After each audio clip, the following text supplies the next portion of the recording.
So we've spoken about the importance of giving feedback, of having conversations, of coaching individuals and teams so that they're able to deliver results and deliver sustainable results. But there's another side to this coin, and that's the ability to receive the feedback. So there's one thing giving feedback, there's another thing in receiving it. And the question always is it personal? And the simple answer, or the short answer is, of course it's personal. But it's personal from a different point of view. Is we're wanting individuals, we're wanting our team. In fact, we want a culture that is not only a culture of having conversations or coaching the individuals around us, but we want to create a culture where we are seeking that feedback and we are driving the conversation from an individual point of view as well as from a leader point of view. So we've been speaking about the idea of giving feedback, of coaching, of creating a coaching culture, of the importance of having conversations, real, regular, robust conversations around performance. There's another side to that, and that is the receiving of the feedback. We need to get ourselves as individuals and as teams fit to receive feedback. And a great way to do that, and a great way to think about feedback, is from the spirit of what that feedback is intended to be. And that is simply to help me be more, help me do more, in order to help me achieve more. If I can think about feedback, if you can think about feedback from that point of view, you'll start to see the feedback as a gift. Somebody's giving me feedback. The reason they're giving me feedback is to help me be more, do more, in order to achieve more. A nice way to think about receiving feedback is using this way it is model. And that is, in any conversation, in any interaction, there are 3 points of view we need to consider. There's the way I see it, there's the way you see it, and there's the way it is.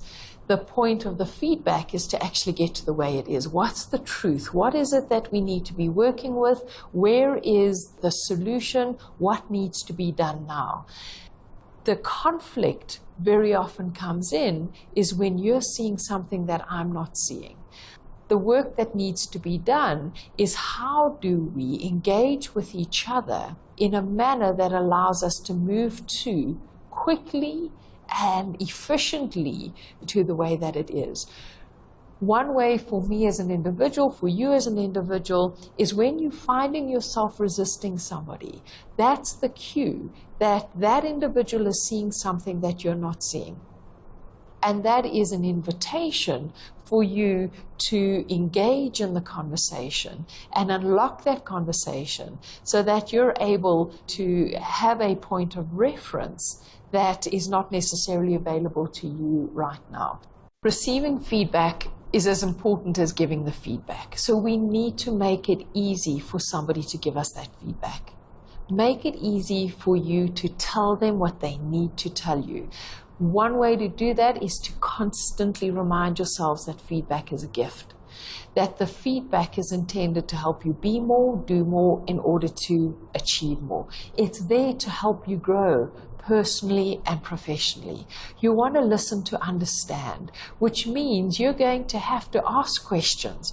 You want to need to clarify what it is that somebody is saying. If you're resisting them, why are you resisting them? Is it because you don't get it? Is it because you don't like it? Is it because you don't like the individual who is presenting the feedback to you? If you are struggling with what the person is saying, engage with them. You can say, Joe, I don't understand what you're referring to. Can you give me an example of? Do you mind if I ask you some questions because you're seeing something that I'm not seeing?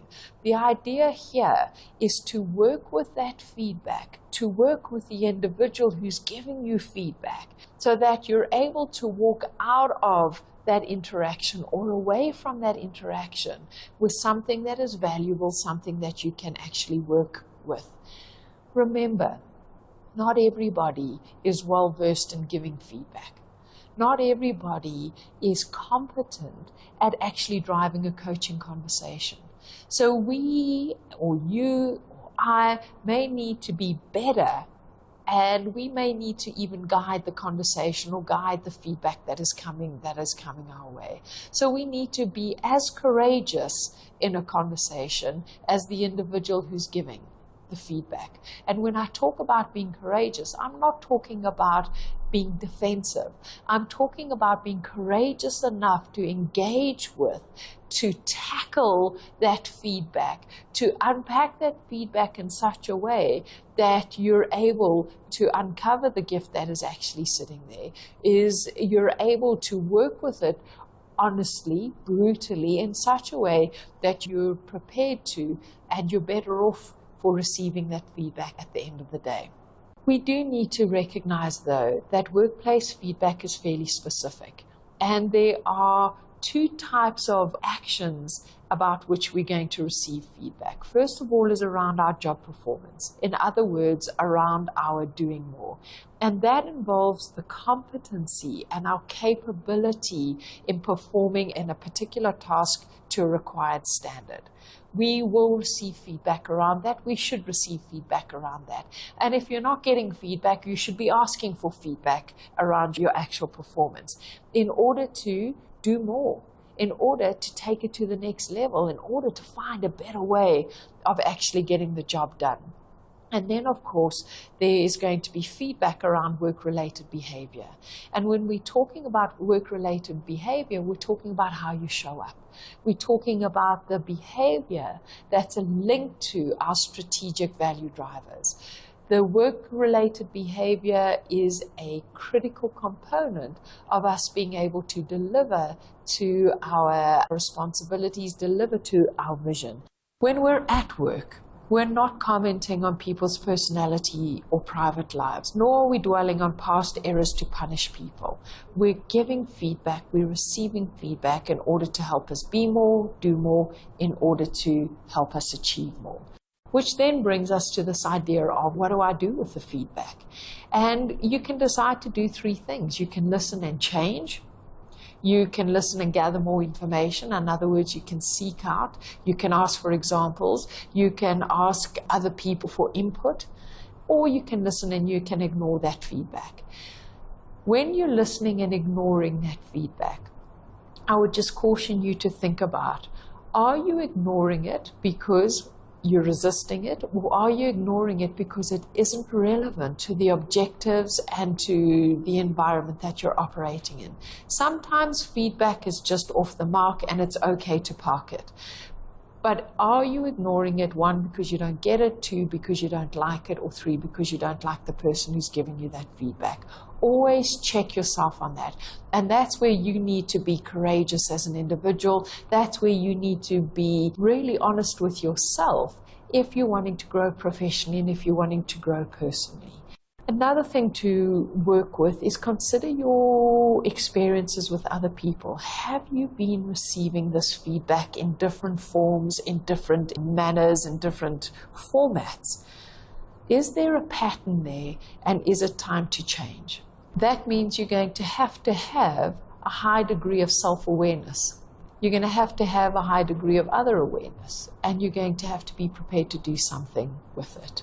Then you can always, of course, check with others. If you've received some feedback and you're not necessarily comfortable with it, you might go and approach somebody else who was involved in that project or involved in that incident at the time, and get their perspective on it. Be careful when you are going in and you are starting to engage with people that you're not doing it from a place of defending or justifying your actions. When you do go in, you're going to go in from a position of curiosity. You're going to go in and you're going to be saying, Joe, you're involved in this meeting. I've received some feedback around my behavior. I received some feedback with regards to how I delivered. Can I get your input in terms of what you experienced? If you come in aggressively, people are going to shut down and they're not going to want to be involved. When you're seeking out feedback from other people, remember you're going to want to draw them in. So pay attention to your body language, pay attention to your tone of voice, pay attention to your intent with that feedback, so that at the end of the day, when you walk away, the individual walks away feeling like they've contributed to you, but you walk away with information that allows you to be more, do more in order to achieve more.